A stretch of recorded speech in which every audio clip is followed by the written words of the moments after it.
안녕하세요. 사연 읽어주는 남녀입니다. 오늘도 와주셔서 감사드리며 그럼 오늘의 사연 바로 소개해드리겠습니다. 20대 때 제 별명은 돌하루방이었습니다. 돌아이가 하루 종일 돌아다니며 방방 뛰고 논다고 해서 돌하루방이었어요. 그 정도로 저는 자유로운 영혼이었습니다. 대학교에 적을 두기는 했지만 졸업하는데 7년이나 걸린 이유도 노는 것 때문이었죠. 남들 다 공부하고 취업 준비하는 방학만 되면 늘 배낭 하나 메고 전국 여행을 다녔고 뭐에 하나 꽂히면 일단 휴학계부터 내고 그걸 어떻게 하든 끝장을 봐야 했어요. 덕분에 대학교를 그렇게 오래 다니면서 졸업을 할 때 제 손에는 다른 사람들처럼 토익 점수 그리고 취직에 도움되는 자격증 이런 건 하나도 안 남았습니다. 대신 무슨 인도 요가 자격증, 동남아 마사지 자격증, 아로마 자격증, 애견 미용 자격증 등 전공과는 전혀 상관없이 저의 관심사만 오롯이 드러내주는 그런 자격증들이 가득했죠. 그래도 그렇게 자격증을 따둔 덕분에 대학교 졸업하자마자 허공에 붕 뜨지 않고 자격증을 이용해서 계속 어딘가에서 아르바이트를 할 수 있었습니다. 아르바이트 하면서 사람을 만나고 사람을 만나면서 일자리가 만들어지는 커뮤니티의 매력도 경험했죠. 사실 제가 학교 안에 머물러 있는 것보다 그렇게 밖으로 뛰쳐나가는데 가장 결정적인 계기가 되었던 것은 사람에 대한 호기심과 관심 때문이었어요. 사실 고등학교 때까지는 만나는 사람이 한정적이잖아요. 그런데 저는 특이한 부모님 덕분에 자랄 때도 진짜 다양한 사람들 안에서 자랐거든요. 저희 엄마 아빠 아마 유럽에서 태어났으면 집시였을 것 같은 그런 분들입니다. 그리고 얼마나 친화력도 좋은지 어딘가 가면 꼭 친구를 사귀어 가지고 오시는 분들이에요. 하다못해 동사무소에 투표하러 갔다가 앞뒤에 줄 섰던 사람이랑 친구가 돼서 그분들이 10몇 년째 김장할 때마다 저희 집이랑 같이 하신다니까요. 그 정도로 친화력 좋으신 분들이니 제가 어떤 환경에서 자랐겠어요. 정말 범죄자 빼고는 다 만나보고 자란 것 같습니다. 종교에 대한 편견도 없으셔서 아마 지금까지 제가 이렇게 별탈 없이 살아오는 건 각 종교에 있는 분들이 각자의 신에게 기도를 열심히 해줘서 그런 게 아닐까 싶을 정도예요. 그리고 사람 좋아하는 것만큼이나 다른 거에도 매여있지 않은 분들이어서 저는 학교보다 그 밖에서 훨씬 많은 걸 배우고 자랐습니다. 예를 들어 학교에서 돌아온 제가 교과서를 붙들고 한숨을 쉬면 아빠가 이렇게 물어봤어요. 왜? 아니 뭘 배웠는데 뭐가? 잘 이해가 안 가? 아니, 왜 왕이 서울을 버리고 강화도까지 피난을 간 거지? 강화도에 뭐가 있나? 조금 더 멀리 가도 되잖아. 울릉도나 제주도로 가도 되는데 왜 강화도로 갔을까? 글쎄, 아마도 그때도 차도 없고 아무래도 왕이니까 피난을 가더라도 뭐 이 사람 저 사람 다 같이 가지 않았겠어? 옆에서 모시고 가야 되고 딸린 식솔들도 진짜 많았을 거고 제일 가까이로 도망갈 수 있는 데가 강화도여서 그랬을 거야. 뭐 이거는 직접 한번 경험해보지 뭐. 그렇게 말을 마친 아빠는 그 길로 짐을 싸서 저를 데리고 경복궁으로 가셨습니다. 그리고 경복궁에서부터 걷기 시작하는 거예요. 강화도까지 말이죠. 아빠가 과일도매상 자기 사업을 크게 하고 계셔서 가능한 일이었고 엄마가 그 모든 아빠의 행동을 짜증과 화가 아닌 특이하고 재미있고 신기하다고 받아들여줘서 가능했던 일입니다. 결국 저는 왜 왕이 다른 데가 아닌 강화도로 피난 갔는지 모르겠다고 말 한마디 잘못했다가 일주일 내내 학교도 못 가고 아빠와 함께 서울에서 강화도까지 왕의 피난길을 따라 걷는 체험을 해야 했다니까요. 그리고 그 이후로 제 머릿속에는 당시에 피난 가면서 일어났던 모든 역사적 사건들 그리고 삼별초가 어느 지점에서 어떤 식으로 끝까지 항쟁했는지를 빠삭하게 알게 되었습니다. 직접 보면서 설명을 듣고 제 발로 걸으며 체험하니 역사 속의 사건들이 마치 그 당시를 살아온 사람처럼 머릿속에 콕 박히게 되었어요. 매사 이런 식이었어요. 지질과 단층을 공부해야 할 때 그 지질과 단층이 남아있는 곳으로 여행을 떠나고 별자리에 대한 부분이 나오면 강원도 높은 산으로 올라가 밤새 침낭 뒤집어 쓰고 하늘의 별이 움직이는 걸 보면서 아빠의 설명을 들었습니다. 나중에 알았죠. 아빠가 저한테 이렇게 설명해 주기 위해서 본인이 2배, 3배 더 열심히 공부하셨다는 걸요. 그런 아빠 밑에서 자랐으니 제가 자유와 더 친하겠어요? 아니면 원리 원칙 규칙과 더 친하겠어요? 당연히 자유와 더 친하죠. 자라온 환경을 무시 못합니다, 정말. 제가 그 증거예요. 그래서 학교 다닐 때부터 내내 돌하루방이라 불리며 세상 제일 특이한 사람처럼 살았습니다. 언제까지나 이러고 살 줄 알았던 제가 삶의 방식을 좀 바꾸게 되는 사건이 일어나기 전까지는 말이죠. 바로 부모님이 함께 나란히 세상을 떠나신 사건이었습니다. 저보다 훨씬 더 여행 좋아하고 모험을 좋아하셨던 부모님은 제 곁도 그렇게 여행처럼 훅 떠나버리셨어요. 제가 대학교를 졸업하고 한창 이 아르바이트 저 아르바이트 전전하며 사람들 만나는데 정신 못 차릴 때였습니다. 아무리 집시 같은 부모님이라도 품 안에 자식이 멀어진 외로움은 있으셨나 봐요. 그전에도 여행을 좋아하긴 하셨지만 그 무렵 부모님은 본격적으로 로드트립의 맛을 들리셨습니다. 어느 날 다큐멘터리에서 본 한 여행자 얘기를 본 후부터였죠. 큰 트레일러를 타고 넓은 미국 땅을 종횡무진 다니며 여행하는 사람을 본 후 부모님은 바로 캠핑 트레일러를 사셨고 그걸 가지고 전국 곳곳을 돌아다니셨어요. 그렇게 여행 취미 들리신 부모님이 1년 정도 국내 안 간 곳 없이 다니시던 중 교통사고로 나란히 돌아가셨거든요. 한 가지 다행인 건 2분 다 고통 없이 그야말로 훌훌 떠나셨다는 거고 거기에 더불어 조금 슬펐던 건 부모님이 본인 장례식에 이렇게 많은 사람들이 온 걸 모르신다는 거였습니다. 워낙 인맥이 넓으신 부모님 때문이기도 했지만 저도 만만치 않은 인맥 자랑을 하고 있었거든요. 당신들 딸이 이렇게 많은 사람들의 위로를 받고 있는 걸 보면 엄마 아빠가 서로 나 닮았다, 나 닮아서 제가 저렇게 친화력이 좋다며 아웅다웅 하실 것 같았어요.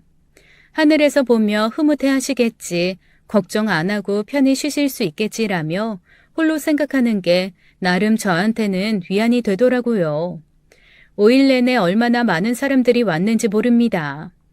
옆 상가집에서 대체 이 집은 누가 돌아가셨길래 이렇게 사람들이 많이 오냐며 슬그머니 보러 올 정도로 상가집은 문전성시였어요. 한편으론 그게 너무 감사하더라고요. 상주라고는 20대 후반 새파랗게 어린 여자애 하나 우뚝 서 있는데 3일장으로도 도저히 문상객들이 소화가 되지 않아 급하게 5일장으로 늘려 장례 치르는 와중에 아침부터 밤까지 제가 앉아있을 새 없이 문상객들이 와서 진심으로 슬퍼해 주셨거든요. 적어도 장례식만큼은 큰 기업 회장님이나 정승집 부럽지 않았습니다. 그 장례식을 치르면서 저는 다시 한번 생각했어요. 엄마 아빠가 평소 말씀하신 것처럼 사람이 재산이구나. 그냥 사람한테 잘해야겠다라는 생각 말이죠. 그런데 이 생각이 흔들리는 경우가 살다 보니 참 많더군요. 물론 사람 좋죠. 그런데 저를 좌절하게 만들고 힘들게 만드는 것 역시 사람이라는 사실은 명확했습니다. 특히 연애는 제가 잘할 수 있는 분야가 아니었던 것 같더라고요. 늘 연애를 할 때마다 이해하지 못할 몇 가지 지점 때문에 제가 사랑하는 사람을 손에서 놓아야 했습니다. 왜 사람들은 항상 연애의 끝을 결혼이라고 생각하고 결혼하면 아이를 낳아 가정을 꾸려야 된다고 생각하는 걸까요? 저는 그게 40대가 되어서도 도저히 이해가 되지 않았어요. 그냥 더불어 살아 좋으니 좋은 사람이 함께 합을 맞춰 한 공간에서 의지하면서 사는 거 안 되는 건가요? 반드시 서류로 부부로 맺어진 후에 그 사람과 내 가족까지 다 챙겨가며 아이를 낳고 아이 양육을 해야 결혼인가요? 그 부분에 대한 가치관이 일치하지가 않으니 결국 제 연애는 늘 이별을 끝으로 하게 되더라고요. 그건 또 그거대로 괴로운 일이었습니다. 좋아하는 사람과 좀 심정적 안정을 누리고 싶은데 만나는 사람들마다 원하는 건 심정적 안정이 아닌 환경적 안정이더라고요. 서로 그렇게 가치관이 다르니 당연히 끝이 좋을 리가 없죠. 그렇게 어영부영 이 사람 저 사람 만났다 헤어졌다 하면서 40대 중반 곧 50을 바라보는 나이가 되었습니다. 그리고 그쯤 감사하게도 저한테는 새 부모님이 생기셨어요. 물론 호적으로 입적을 하거나 그런 건 아니었는데 저희 엄마 아빠랑 진짜 오랜 시간 인연을 이어오셨던 어르신들이거든요.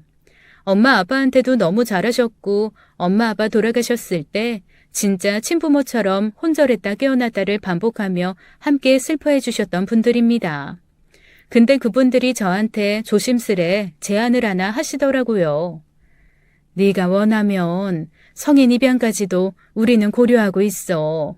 그래도 살면서 든든한 뒷배가 필요할 일이 생기지 않겠니? 우리가 재산이 없는 것도 아니고 그런데 우리는 자식이 없잖아. 그냥 이거 다 너한테 물려주고 가면 우리도 마음 편할 것 같고 그래서 그래. 아무리 나이가 50이 되고 60이 돼도 부모만큼 든든한 존재는 없더라. 사실 처음에 그 얘기를 듣고 깜짝 놀랐습니다. 물론 엄마 아빠가 살아계셨을 때도 그 두 분을 부모님처럼 깍듯이 모시기는 했어요. 수술 한번 하면 진짜 간병인 안 쓰고 며칠이고 붙어 있었고 대소변을 받아낼 일이 있으면 그것까지 손수 다 하셨거든요. 엄마 아빠 돌아가신 후에는 제 몫이었죠. 저는 사실 별 생각은 없었습니다. 그냥 평소에 엄마 아빠가 하시던 걸 봤기 때문에 안 계신 지금은 내가 해야 되는구나라는 생각이 너무 당연했을 뿐이에요. 그런데 그분들한테는 그게 전혀 당연한 일이 아니었나 봐요. 너무나 고맙고 마음 깊이 남는 일이셨던 거죠. 그러니 저한테 수십억 원에 가까운 재산 다 물려받을 자식으로 들어오지 않겠냐고까지 얘기를 해주신 거니까요. 처음엔 당황했고 두 번째는 너무 감사했습니다. 세상 천지 누가 피 한 방울 안 섞인 남을 그렇게 취급해 주겠어요. 그런데 아무리 생각해도 제가 법적인 자식으로 묶이는 건 아닌 것 같더라고요. 그래서 그냥 고개를 설레설레 저으며 이렇게 말씀드렸습니다. 말씀 주신 거 정말 감사해요. 그 말씀만으로도 저는 평생 살 힘을 얻었어요. 그런데 앞으로 제가 어떤 놈 만나서 어떻게 살지 모르고 그 재산 덥석 받겠다고 양녀로 들어가겠습니다 하는 건 아닌 것 같아요. 그냥 지금처럼 마음으로 저를 자식이라고 생각해 주세요. 저도 어머니 아버지라고 생각하고 잘 모실게요. 제 대답을 듣고 두 분은 서로를 마주보며 은은하게 웃으시더라고요. 그리고 저를 꼭 끌어안고 이렇게 말씀하셨습니다. 그래. 아유, 어쩐지 너는 그렇게 대답할 것 같았다. 그러면 이거 하나는 한번 좀 진지하게 고려해보겠냐? 우리가 사는 집이 넓지 않냐? 주택이고 대문만 같이 공유했다 뿐 이 아래쪽에 예전에 세줬던 공간이 지금 텅 비어 있거든. 완전히 다 막혀 있고 거기는 출입문도 따로 있으니까 거기로 들어와서 사는 건 어때? 지금 부모님하고 같이 살던 그 집에서 여전히 살고 있지? 그거는 그냥 네 재산으로 가지고 있고 그냥 이 집 들어와서 살아. 불편하지 않으면. 양녀 얘기는 좀 부담스러웠지만 집으로 이사 오라는 그 얘기는 몹시 매력적이었습니다. 사실 독립해서 계속 밖에서 살다가 엄마 아빠 돌아가신 후 그 집 들어가서 사는 거 제 마음이 너무 아프고 힘들었거든요. 10수년이 지나도 곳곳에 남아있는 엄마 흔적, 아빠 흔적을 보며 올라오는 그리움은 쉽게 지워지지 않더라고요. 나름 청소도 하고 물건도 버리면서 많이 지운다고 지웠지만 그래도 그 공간에 남아있는 추억이라는 게 참 무시 못할 것이었던 걸 새삼 깨닫는 시간들이었습니다. 그래서 그 집은 얼른 정리를 하고 어르신 집으로 들어와서 함께 살게 되었어요. 워낙 자주 들락거렸던 집이라 어색한 것도 없고 두 분 성향이 조용하고 민폐 끼치기 싫어하시는지라 제 개인 생활도 지나치게 보장해 주시더라고요. 환경은 좋아지고 두 어르신이 가까이 계시니 마음적으로도 안정이 왔습니다. 그래서 좀 너그러워지고 마음이 열려서 그런 건지 그쯤 남자도 하나 만나게 되었어요. 다른 사람들과 달리 저한테 이런저런 조건이나 컨디션 물어보지 않고 그냥 담백하게 다가오는 사람이었습니다. 그게 마음에 들어서 만나기 시작했죠. 알고 보니 그 사람 아들 하나 있는 이혼남이더라고요. 꽤 일찍 결혼을 했었는지 아들은 20살이 넘었고 아들과 함께 평범하게 살고 있는 그런 남자였습니다. 저한테 크게 터치하는 것도 없고 꼬치꼬치 물어보는 것도 별로 없이 그냥 담백한 사람이었어요. 그리고 무엇보다 저희가 만나는 자리에 한두 번 정도 인사하러 들렀다가 어느새 저와 많이 친해진 그의 아들이 너무 매력적인 캐릭터였습니다.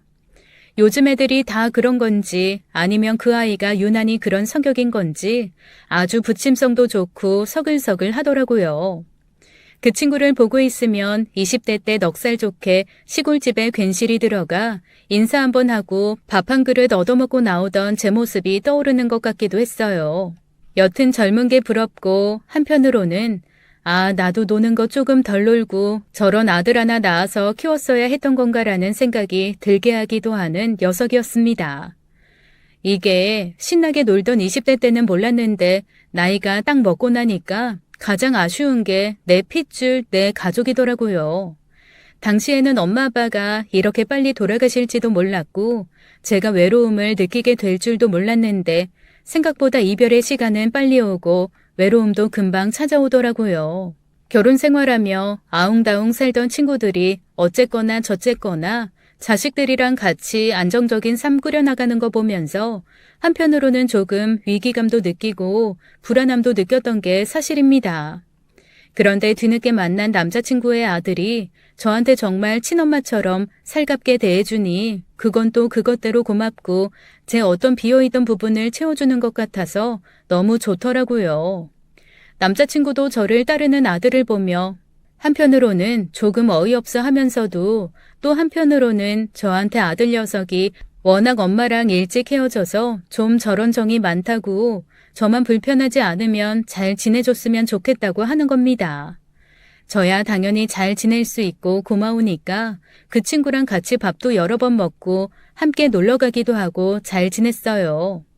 그런데 그로부터 얼마 뒤에 놀라운 얘기를 저희 양부모님한테 듣게 되었습니다. 사실 제가 부모님이 돌아가셨다는 말이나 지금 저를 딸처럼 여겨주시는 분들이 오랜 인연으로 저를 양녀처럼 대해주신다는 얘기 그런 말 안 했거든요.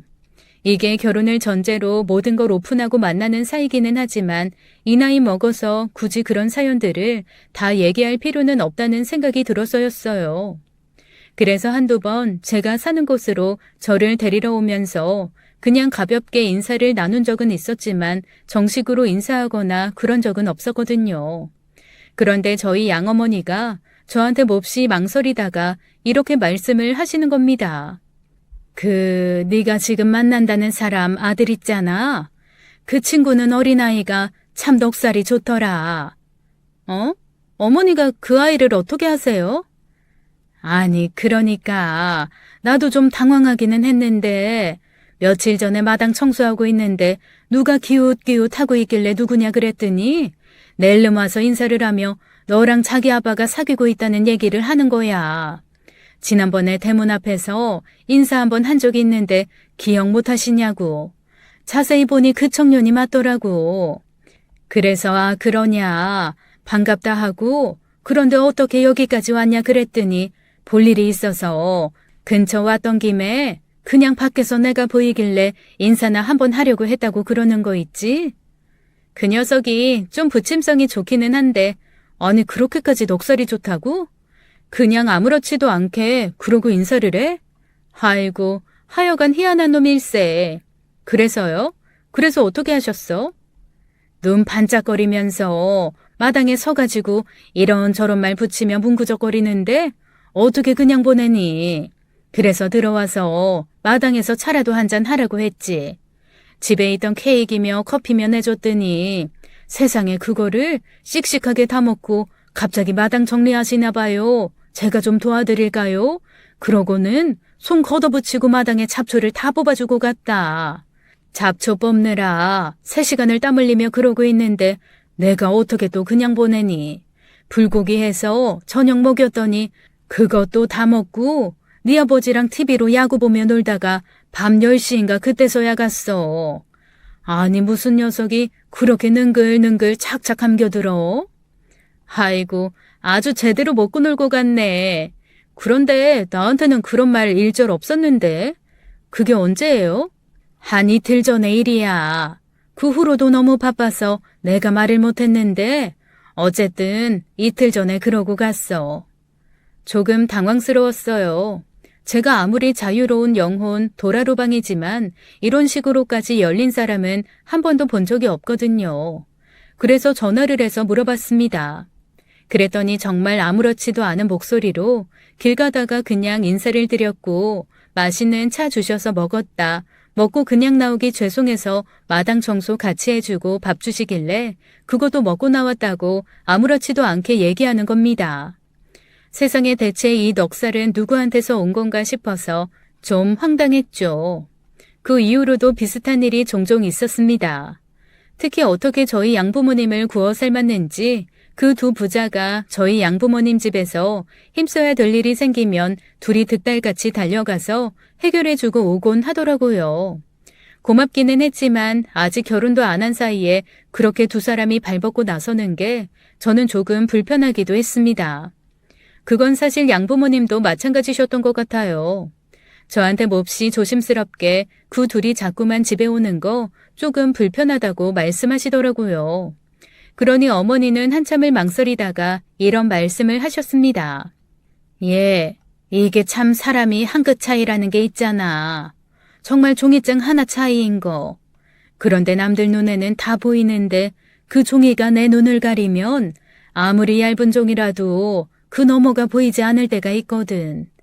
나는 네가 만나는 남자도 그 아들도 이상하게 요즘에는 성격이 좋다고 느껴지지가 않고 막무가내로 밴들거리는 뻔뻔함을 잘 포장한 사람처럼 느껴져. 기분 나빠하지 말고 한번 너도 잘 생각해봐, 응?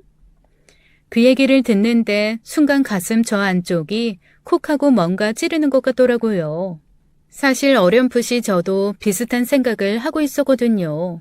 다만 제 마음이 삐뚤어져서 긍정적인 시선으로 보는 게 아닌가, 내가 혹시 잘못된 건가 혼자 자기 검증을 하던 중이었습니다. 그런데 어머니가 그렇게 말씀하시는 걸 들으니 제가 느낀 게 아예 다른 결은 아닌 것 같다는 생각이 들었죠. 일단은 두 어르신이 사는 공간에서 그 둘을 좀 떨어뜨려 놓을 필요가 있다는 판단이 들었습니다. 그래서 제가 여기 사는 한은 그 둘이 계속 제 핑계대고 들락거릴 것 같으니 제가 독립을 하겠다고 말씀을 드렸어요. 그렇게 저는 편하고 좋은 집 두고 그 두 남자 때문에 일단 집부터 옮겼습니다. 하긴 곧 결혼을 앞두고 있어서 어차피 이사를 나오기는 해야 했어요. 남자친구가 살던 집을 조금 고쳐서 들어가 살기로 했거든요. 그거 수리되는 동안만 임시로 거처를 마련한 거죠. 본인 말로는 조만간 분양받을 게 하나 있기는 한데 그거 기다리는 동안 굳이 다른 데 가서 살 필요 없이 그냥 있는 집에서 살면 어떻겠냐고 하더라고요.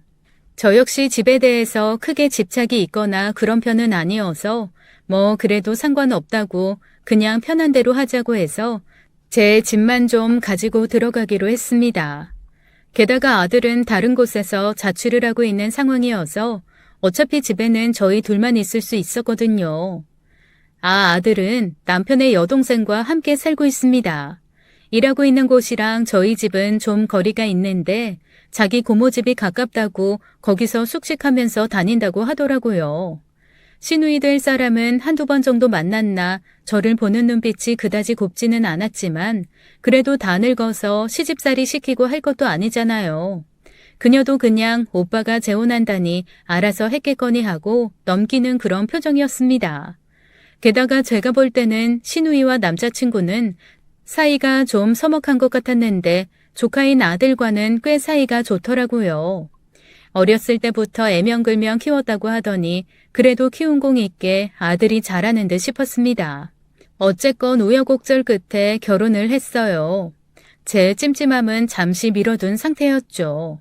친구들 몇한테 털어놨더니 다들 저를 이상한 사람 취급하더라고요. 늦은 결혼 앞두고 히스테리 부리는 거라나요? 그리고 원래 노인들이 그런 걱정 사서 하는 거라고 어머니가 하신 말씀은 그냥 그런가 보다 하고 완벽한 사람 없으니 그냥 결혼해서 살라는 말까지 들었습니다. 또 그런 말을 여러 번 듣고 나니 그런가 싶기도 하고 무엇보다 날까지 잡은 상태에서 느낌이 쎄하니까 결혼 없자고 하기도 애매하더라고요. 대신 제 부탁으로 혼인신고는 조금 미루기로 했습니다. 뒤늦게 한 결혼인데 새삼 혼인신고까지 할 필요가 있나 싶은 생각이었죠. 솔직히 말하면 제게 어려운 충고를 한 양어머니에 대한 배려이기도 했습니다. 제가 결혼을 강행한다고 했을 때 깊은 근심을 시작했다가 혼인신고는 당장 하지 않을 거라 했더니 그제야 안심하며 고맙다고 하셨거든요. 고맙게도 남편은 제 마음이 편해졌을 때 신고하라며 이해를 해주더라고요. 다른 사람들처럼 빨리 서류부터 정리하자고 조르지 않는 것만으로도 사실 너무 고마웠습니다. 그렇게 제 결혼 생활은 처음 걱정했던 것과는 다르게 나름 순탄하게 흘러갔습니다. 아들은 다정하고 남편은 무난하고 제 친구들이 도라로방이 드디어 정착할 곳을 찾았다며 괜찮은 사람 만나 시집가 다행이라고 함께 기뻐해 줄 정도였어요. 그런데 모든 것이 무난할 것 같은 제 결혼 생활에 딱 하나 제가 좀 불편한 게 생기기 시작했습니다. 바로 남편의 여동생이었어요. 처음에는 그냥 아들과 잘 지내주는 좋은 고모라고만 생각했는데 기묘하게 선을 넘는 게 좀 거슬리는 부분이 보이더라고요. 대놓고 저한테 티를 내는 건 아니었지만 예컨대 이런 거였습니다. 제가 뭔가 요리 같은 거라면 그냥 슬그머니 보다가 오빠랑 조카는 그런 거 안 좋아한다고 한마디 그냥 툭 던지고 가는 식이었어요. 마치 저보다 자기가 훨씬 더 잘 알고 있으니 자기 말을 들으라는 듯이 말이죠. 처음 한두 번은 아, 그래, 좋은 정보를 주려는 마음인가 보다라고 저도 좋게 받아들였습니다. 그런데 점점 시간이 지나갈수록 시누이가 하는 말과 행동이 좋은 의도가 아니라 그냥 저를 무시하고 깎아내리려는 거라는 게 확연히 느껴지곤 했어요. 저는 아들에게 땅콩 알러지가 있는 것을 몰랐습니다. 그동안 뭐 제가 같이 땅콩 먹을 일이 몇 번이나 있었겠어요. 근데 어느 날 문득 바나나에 땅콩 발라 먹으면 맛있을 것 같아서 땅콩 버터를 좀 사왔거든요. 그걸 보곤 기겁을 하면서 저를 살인 미수범처럼 취급하는 겁니다. 자기 조카가 이거 알러지가 있는데 먹고 잘못되면 어떡하냐고 자기네 집에서는 절대 땅콩 같은 거 먹지 않는다며 저한테 이런 것도 몰랐냐고 있는 대로 구박을 하는 겁니다. 좀 당황했죠. 아무도 저한테 말해준 적이 없으니까요. 그래서 제가 몰랐다고 했더니 어떻게 모를 수가 있냐며 관심 부재라고 저를 막 비난하는 거 있죠. 좀 많이 당황스럽더라고요. 이게 이렇게까지 혼날 일인가 싶기도 하고 조금 주제 넘는다라는 생각도 들어서 제 표정이 좀 굳었나 봅니다. 그걸 보고 또 아차 싶었는지 말을 얼버무리는데 기분은 영 좋지 않았어요. 그날 남편이 와서 저한테 자초지종을 설명하고 기분을 풀어주지 않았으면 아마 꽤 오래 기분이 언짢았을 것 같아요. 아니, 그 아들놈이 땅콩 알러지 있는 거를 발견한 게 걔거든. 뭐 우리도 몰랐지. 뭐 먹어본 적이 없으니까. 그런데 어디서 맛있는 땅콩 샌드위치 레시피를 보고 먹으라고 해줬는데 그걸 먹고 애가 뒤집어지고 난리가 난 거야.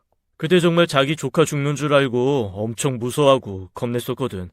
아마 그 트라우마 때문에 그럴 거야. 조금 예민하게 군 거 걔도 반성하고 있다고.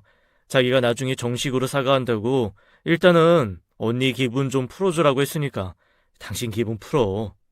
아니 그래도 애한테 알러지가 있으면 나한테도 좀 미리 귀뜸이라도 좀 해주지. 내가 몰라서 샐러드 소스에라도 땅콩 같은 거 집어넣었으면 어떻게 할 뻔했어? 진짜 아휴.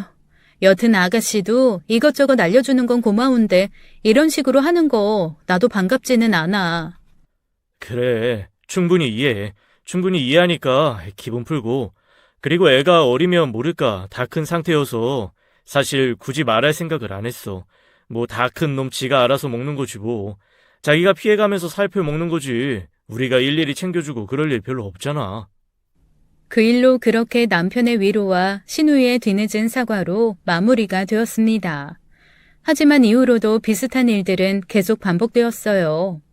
그리고 그럴수록 저는 점점 더 이 남자랑 과연 서류까지 합쳐서 사는 게 맞나 내가 진짜 가족이 될 수 있을까라는 생각을 깊이 하게 되었습니다.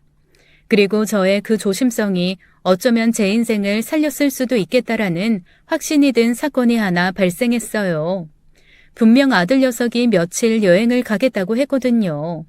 그래서 여행 잘 갔다 오라고 용돈도 주고 나름 제가 여행 다녔던 코스까지 쫙 짜서 줬습니다. 근데도 뒤늦게 저한테 부모 마음이라는 게 생겼는지 그 녀석이 잘 지내고 있는지 불안한 거예요. 마침 제가 소개해준 숙소가 저랑 진짜 친한 선배 오빠가 하는 숙소였거든요. 그래서 선배 오빠한테 슬그머니 전화를 해서 물어봤죠. 잘 도착했냐고 말입니다. 그런데 선배 오빠가 뭔가 머뭇머뭇하면서 대답을 흐리는 겁니다. 오빠, 왜? 애한테 무슨 일 있어? 야, 내가 지금 여기서 할 얘기는 아닌 것 같고, 그런데 네가 좀 알아야 될 것 같기도 하고 뭔가 애매하다. 어쨌거나 손님이라 내가 함부로 사진이나 영상을 찍으면 안 되거든. 나 콩밥 먹고 섭소 문 닫아야 돼. 그런데 이건 네가 알아야 할 것 같긴 한데, 아니 너 시간 되면 혹시 슬그머니 좀 내려올 수 있냐? 지금? 아니, 왜? 아니, 무슨 일인지 말을 해봐. 아니, 무슨 일이 있는 건 아닌데, 네 말 듣고, 아니, 나는 애가 혼자 오는 걸로 알고 있었거든. 그런데, 여자랑 같이 왔어. 사실 오빠 말을 듣고 저는 빵하고 웃음이 터졌습니다. 그 나이에 여자랑 같이 여행 간 게 뭐 그렇게 심각하게 얘기 나눌 일이라고 전전긍긍 하는 건지 새삼 그 오빠랑 친하게 되었던 계기가 떠올랐거든요. 그 오빠를 제가 처음 만난 건 거의 한 20여 년 전의 일입니다. 당시 여행에 미쳐 있었던 제가 겁도 없이 인도로 배낭여행을 갔다가 거기서 만난 사람이에요. 처음에는 이상한 눈빛으로 계속 저를 감시하듯이 쫓아다녀서 야, 이거는 인도까지 와서 한국 사람한테 스토킹을 당한 애라면서 피해 다녔었습니다. 그런데 나중에 알고 보니까 그 오빠 입장에서는 아니 젊은 여자애가 대체 여기가 얼마나 무서운 데인 줄도 모르고 저렇게 민소매 입고 무방비 상태로 딸랑딸랑 다니나 싶어 나름 걱정돼서 저를 지켜봤던 거더라고요. 조금 말을 나누고 친해진 다음부터는 어디서 거적대기 같은 큰 스카프를 하나 구해와서는 그렇게 길을 다닐 때마다 저를 그걸로 감싸는데 몰두했습니다. 제 맨살이 나오지 않게 최선을 다해 저를 똘똘 싸매더라고요. 그만큼 유교 보이고 보수적인 사람이었던 거죠. 이 오빠 여전히 그런 보수성이 남아있나 보네 싶어서 사람 참 안 변한다라는 생각과 함께 제가 깔깔 웃었더니 그 오빠가 살짝 짜증을 내면서 저한테 그렇게 웃을 일 아니라고 자기 얘기 좀 들어보라고 하더라고요. 그래서 제가 그랬습니다. 아이고 오라버니 아직도 조선시대 사는 거야? 아이고 그 녀석 남자네.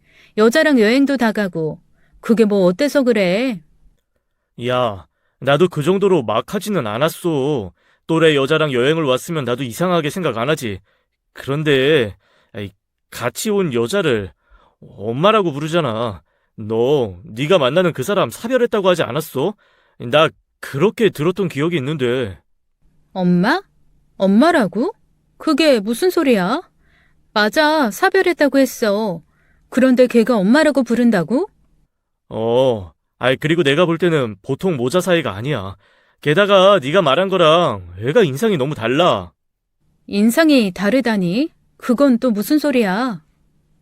야, 나도 네가 알다시피 산전수전, 공중전에 백병전, 난투구까지 살면서 다양하게 겪은 사람이잖아. 그치?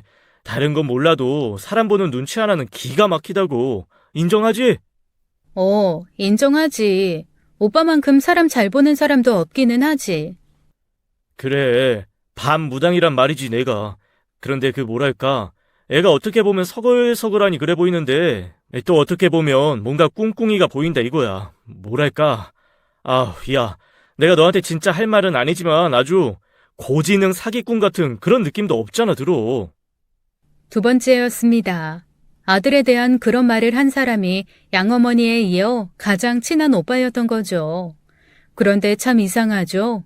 애써 외면해왔던 생각이 누군가의 단어 하나에 푹 수면으로 올라와 그게 쿵하고 가슴을 치는 일이 있는데 그 얘기를 듣는 순간 저는 딱 그런 느낌을 받았습니다. 사실 결혼 후에 아들 녀석 태도가 좀 미묘하게 달라졌거든요. 그전에는 싹싹하고 빠릿거리면서 사근거렸다면 결혼을 하고 나니 살짝 능글맞게 굴면서 서글서글한 척 누물거리는 걸로 기묘하게 바뀐 겁니다. 그렇게 굴 때마다 제가 속으로 했던 생각이 이거였거든요. 야, 저놈 자식 저거 딱 여자 홀리는 사기꾼의 전형인데. 내가 이때까지 살면서 만난 모든 여자 홀리는 여자 등쳐먹고 사는 꽃뱀 남자들이 딱 저런 타입이었는데 어떻게 종이 한 장 차이, 한 끗 차이로 저렇게 태도 바뀌는 게 보이지? 아유, 그런 생각을 한 적도 있었습니다. 하지만 제 남편의 아들이고 제가 품고 살아야 될 가족이니까 그런 생각을 하는 저 자신을 속물이라고 스스로 꾸짖으면서 애써 감춰왔던 거죠. 그런데 오빠가 그 얘기를 딱 하는 순간 그래, 내가 눈에 뭔가 씌었었구나. 어머니 말이 맞고 오빠 말이 맞았다 싶었습니다. 그리고 그런 모습은 사기꾼이 맞지라는 생각이 푹 기어 올라오는 거예요. 그 순간 뭔가 최면에서 깨어난 것처럼 정신이 화딱 차려지더라고요. 그래서 오빠에게 다시 물었습니다. 어떤 여자랑 왔는데? 뭐 하는 여자 같아? 엄마라고? 진짜 엄마라고 불렀어? 그런데 둘이 뭔가 대화가 이상해. 일단 네가 좀 내려오면 어떨까?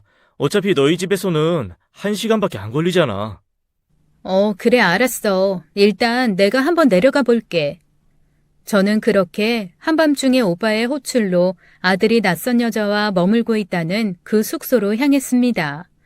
조금 멀찍이 떨어진 곳에 차를 대고 슬그머니 오빠에게 전화를 했죠. 그랬더니 뒷문으로 저를 안내하더라고요. 숙소와는 조금 떨어져 있는 관리자 하우스 안에서 오빠가 제게 전해준 얘기는 꽤나 충격적이었습니다. 오빠가 얘기해준 인상착의를 들어보니 아무래도 엄마라고 하는 여자가 신우 같더라고요. 제가 사진을 보여주니 오빠가 맞다고 이 여자라고 확인을 해주었습니다. 그리고 둘이 여전히 숙소 아래쪽 카페에서 얘기 중이니까 거기로 가자고 하더라고요. 그 숙소가 1층에는 24시간 열려있는 무인 카페가 하나 있고 그 뒤쪽에 작은 공간이 하나 있습니다. 제가 늘 거기 내려가면 그 공간에 혼자 기대 앉아 책도 읽었다가 누워 자기도 했다가 하는 아지트 같은 곳이었거든요. 밖에서는 절대 보이지 않는 벽 뒤의 비밀 공간 같은 곳입니다. 카페 안에서 나누는 얘기가 다 들려서 사람들 얘기를 마치 라디오 드라마처럼 들을 수 있는 그런 곳이기도 했죠. 오빠와 함께 뒷문을 통해 슬그머니 그 공간으로 들어갔습니다. 그리고 거기서 들려오는 아들과 신우이의 대화를 들으며 저는 점점 아득한 충격 속으로 회오리처럼 빨려 들어가고 말았어요. 아니, 그러니까 내가 말하잖아. 생각보다 엄청 조심성 있는 사람이라니까. 의심은 더럽게 많아가지고 아직 서류 정리를 안 해주는 걸 어떡해. 아빠를 짜부던가 엄마가 나한테 말해봐야 소용없어. 그래도 나랑 아빠랑 노력하고 있으니까 조만간 서로 정리하고 나면 그땐 뭐 게임 끝이지 뭐. 아니, 왜 노력을 하는데 1년이 다 가도록 혼인신고를 안 하냐고. 아우, 답답해. 언제까지 이러고 살아야 되는 거야. 야, 내가 너랑, 응? 이런 식으로 부모 자식이 아니라 고모 조카로, 너랑 이러고 여행이나 와서 만나야겠니? 아휴, 정말 이게 뭐 하는 짓이야. 뭘 여행이나 와서 만나. 같이 살거든 우리.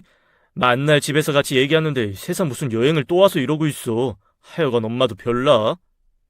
집에 있으면 답답하니까 그렇지. 그리고 네 아빠가 왔다 갔다 하는 것도 눈치 보이고. 내일 아빠 온다고 했는데 변함없지? 출장 간다고 밑밤 다 깔아놨대. 걱정하지 마. 그리고 엄마 조금만, 얼마 안 남았어. 아빠가 이거 얼마나 오랫동안 공들였는지 알지? 알지? 아니까 나도 그냥 가만히 따라주는 거 아니야. 그 노인네들이 가기 전에 서류로 딱 부부 엮이고 그 다음에 유산을 받아야 제대로 나눌 수 있을 텐데. 생각보다 그 아줌마 의심이 좀 많아. 그래서 차라리 할머니 할아버지를 조금 구워 삶아볼까 했더니 그 할머니 할아버지도 녹록치 않더라고. 난 사실 손자 생겼다고 엄청 좋아하면서 빨리 결혼해라 막 그럴 줄 알았거든. 그런데 오히려 날 경계하는 게 보여가지고 찾아가는 거 그만뒀다니까. 그 부모의 그 딸인가 보네. 원래 돈 좀 있는 사람들이 의심이 강해. 그래도 자기 유일한 딸인데다가 네가 어떻게 보면 자기네 제사상 챙겨줄 손주인데 설마 모른 척 하겠니? 부담스럽지 않게 그래도 종종 찾아가서 알지? 에이, 엄마 아들이 또 그런 거 또 기가 막히게 하지. 걱정하지 마. 노인네들 구워 삶는 거 내 전공이야. 아유, 그래. 너만큼 다정다감하게 잘하는 애가 어딨니? 엄마는 우리 아들 믿어. 얼른 돈 좀 챙겨서 우리 세 식구 동남아 가서 편하게 좀 살자. 아유, 이게 사는 거니 진짜? 저는 황당함에 말을 할 수가 없었습니다. 지금 이게 무슨 상황인가 싶더라고요. 아니, 상황도 상황이지만 제가 이때까지 아무것도 모른 채 속아왔다는 게 더 기가 막혔습니다. 그 두 사람은 무슨 샴페인잔 부딪히는 것처럼 맥주잔을 짠하고 원샷한 후 방으로 올라갔고 저는 그 골방에서 오빠를 앞에 두고 멍하게 앉아 먼 산만 바라봤어요. 내가 왜 내려오라고 했는지 알겠냐? 저 얘기를 하고 또 하고 둘이 취해서 한 말 또 하고 그러는데 이건 네가 들어야지 내가 전할 수 있는 게 아니더라고. 진짜 어이가 없네. 나 진짜 큰 판에 걸려든 거지? 그치, 오빠? 그런 거 같기는 한데 그래도 사람이 죽으라는 법은 없나 보다. 네가 저 사람들을 그래도 여기서 보내줘서 어쨌거나 다 알게 된 거잖아. 지금이라도 알게 된 거 감사하게 생각하자고. 정신 똑바로 차리라는 말과 함께 오빠는 제 등을 툭툭 두들겨 주었습니다. 이거 뭔가 단단히 잘못됐다 싶었죠. 밤늦게 차를 몰고 집으로 돌아와 멍하니 앉아있는데 남편이 뒤늦게 집에 들어와서 저한테 무슨 일 있냐고 물어보더라고요. 무슨 일 있어? 표정이 왜 그래? 아니, 뭐 무슨 일이 있겠어. 그나저나 당신 내일 출장 어디로 가? 왜 가는 거야? 에휴, 은퇴한 사람 써주는 고마운 회사에서 가라고 하면 어디든 가는 거지 뭐. 여기저기 거점 찍듯 들려야 돼. 내가 2박 3일이라고 말했던가? 응, 했어. 그리고 나 궁금한 게 좀 하나 생겼는데 솔직히 대답해 줄 수 있어? 남편은 고개를 끄덕이며 뭐든 물어보라고 하더라고요. 그때 제 마음에서는 혹 남편이 가슴 한구석이 찔려 조금이라도 머뭇거리는 기색이 보이거나 사실은 이라며 고백을 하면 이번 한 번은 용서해주자라는 여지가 남아 있었습니다. 그 마지막 한 줄기 믿음을 가지고 질문을 던졌어요. 당신 아내랑 사별했다고 그러지 않았어? 그랬지. 사별했지. 그 여잔 어떤 여자였어? 에휴, 갑자기 죽은 사람 얘기는 왜 물어봐. 그냥 평범한 여자였어. 딱히 특징도 없고 내가 뭐 어떻다고 얘기할 거리가 있는 그런 사람은 아니고, 그리고 사실 워낙 세상 떠난 지 오래돼서 나 사실 그 사람에 대한 기억이 별로 없어. 당시에 좀 힘들어서 잊으려고 많이 노력하기도 했고. 남편은 참 뻔뻔하게 거짓말을 늘어놓더라고요.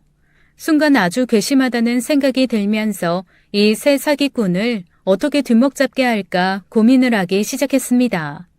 그리고 한 가지 아이디어를 떠올렸죠.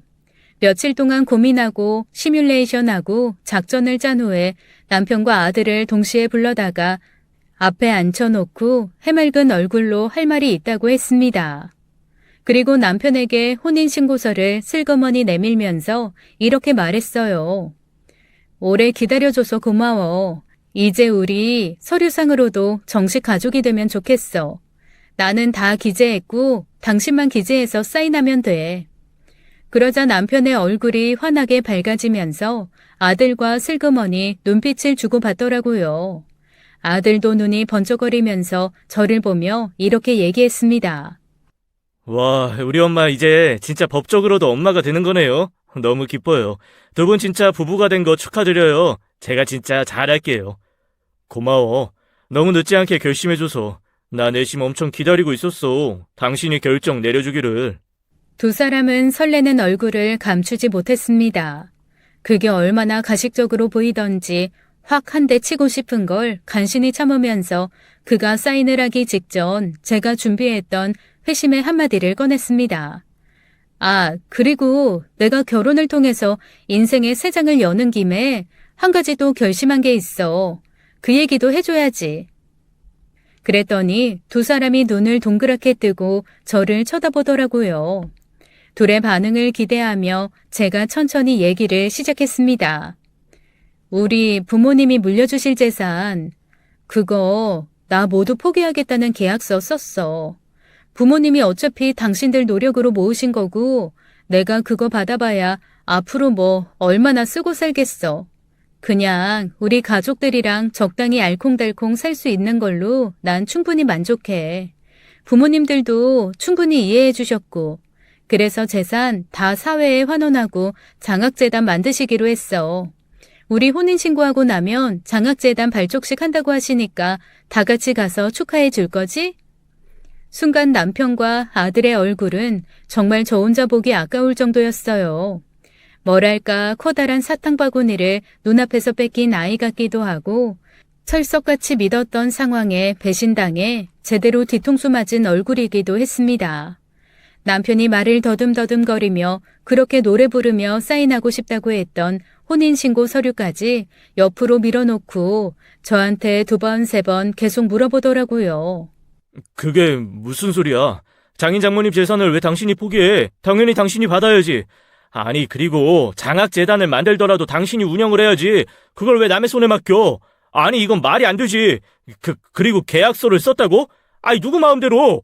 그래서 그때 제가 정색을 하고 말했습니다. 아니, 말이 안 되건 되건 우리 엄마 아빠 재산, 우리 엄마 아빠가 마음대로 하겠다는데 그게 대체 무슨 상관이야? 그리고 이미 엄마 아빠 그렇게 하시기로 해서 내가 양도받지 않겠다는 법적 서류까지 다 썼다니까.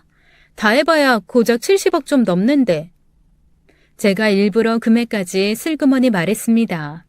그동안 짐작만 했을 뿐 구체적으로 부모님 재산이 얼마인지는 몰랐을 테니 지금이라도 알고 아까워 가슴 치라고 말이죠. 아니나 다를까 금액까지 듣고 나니 남편이 이성을 잃고 벌떡 일어나며 저한테 갑자기 소리를 빽 지르더라고요. 정신 나간 거야? 그 서류 당장 철회해. 아니, 그런 걸 논의도 없이 그렇게 함부로 진행하는 게 어딨어? 당신 나를 너무 무시하는 거 아니야? 순간 제가 싸늘하게 한마디 던졌습니다. 무시는 당신이 날 무시한 거지. 자기 와이프를 여동생으로 둔갑시켜서 새 식구가 작정하고 나 뜯어먹으려고 덤볐던 건 무시가 아닌가? 내 생각엔 그거야말로 나를 개무시한 것 같은데 어떻게 생각해? 제가 그 말을 하자마자 남편과 아들이 마치 석상처럼 굳어버리더라고요. 제가 알고 있으리라고는 생각도 못했겠죠. 남편이 어어어 하는 얼굴로 띄엄띄엄 저한테 질문을 했습니다. 와이프를 여동생으로 만들다니. 아니, 그게 무슨 소리야? 어디서 대체 무슨 이상한 얘기를 듣고 와서 엄한 사람 누명을 씌워. 오해야. 무슨 소리를 들었는지 몰라도 그냥 다 오해라고. 글쎄, 그게 누명인지 아닌지 유전자 검사라도 해볼까? 아니면 등본에 초본까지 세 사람 다 떼서 비교해보든가. 아들인지 조카가 맞는지 한번 제대로 알아내봐? 당신 나한테 혼인신고하자고 했던 거 우리 부모님 돌아가시기 전에 부부로 엮여야 내가 상속받을 재산 조금이라도 탐낼 수 있을 것 같아서였던 거 아니야? 근데 어쩌지? 우리 부모님 내 친부모도 아니야. 나를 양녀처럼 받아들여 돌봐주신 분들이지.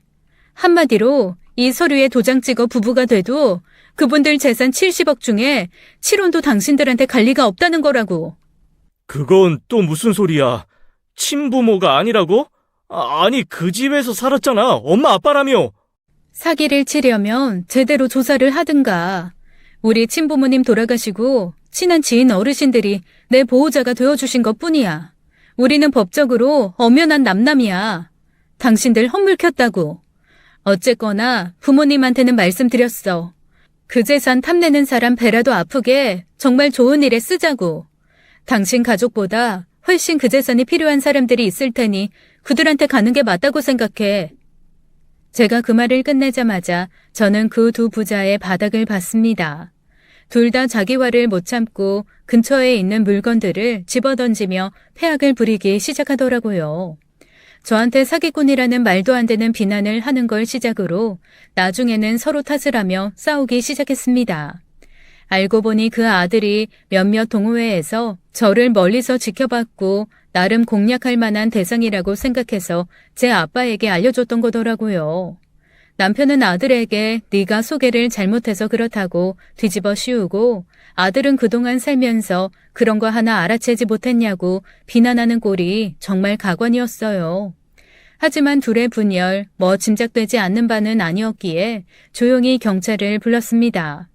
그리고 어차피 저는 법적으로 그들과 엮여 있는 사람도 아니니 그들이 경찰 조사를 받는 동안 그냥 집에서 짐 싹 챙겨가지고 제가 살던 양부모 집으로 다시 들어갔죠.